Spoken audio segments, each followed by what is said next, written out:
I'm not a terrorist. Read the signs and the minds of the people criticized for revering the Quran. I'm not a terrorist. What I am is terrified by the flesh and blood supplied by a suicidal bomb that claims to seek a better world.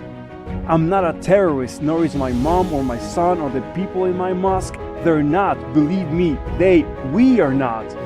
We're good at heart, and of that I have no doubt, but the bodies keep piling up and I cannot set aside the monumental cry for an answer to the painful question, why?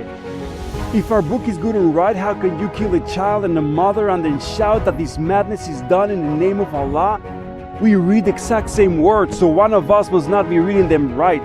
You or I are both alike, but I know I'm not the one, cause I feel a cutting knife in the corner of my mind when I question what I've known, strong as brick and stone from the moment I was born.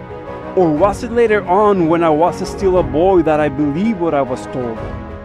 I love my father and my mother. They would never try to trick me, so when they told me trust the Prophet, I know that they were honest, just as I am honest now.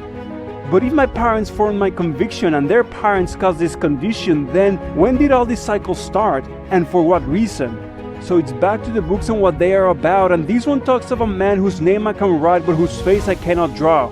He teaches kindness and compassion, and that fills my heart, but I also must admit that if I read every beat, I do find here and there that his choices and his actions many times are not aligned with how me and my brothers act.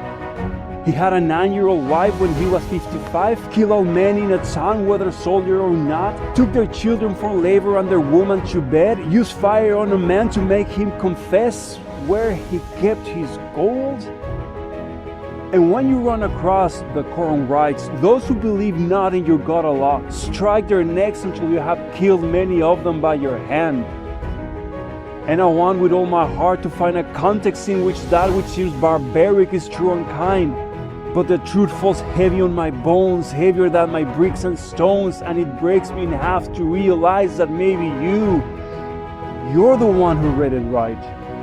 Maybe you're the one true to Islam and to the Quran, and maybe it's time for me to walk away for good and say goodbye, because if all it takes to be a Muslim is agree with scattered parts, then the whole world is already Muslim and there's no reason left to fight. I want to cry through my skin and eyes and hearts, and don't you try to understand if you haven't seen your heroes fall.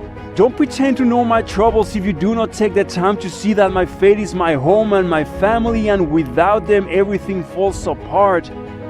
But I don't want my son or the son of any man to follow through or lead the book he took directly from my hand. And I know it's hard to understand, but I finally realized that good comes from within, with or without Islam. It's not your faith that makes you care about your fellow woman and man. It is you. It has always been you pushing your faith from behind. People want a better world and they fight for what they think is right. And yes, I'm even talking to you in the self-exploding car, because the world needs your courage and your determination, but you're just pointing in the wrong direction.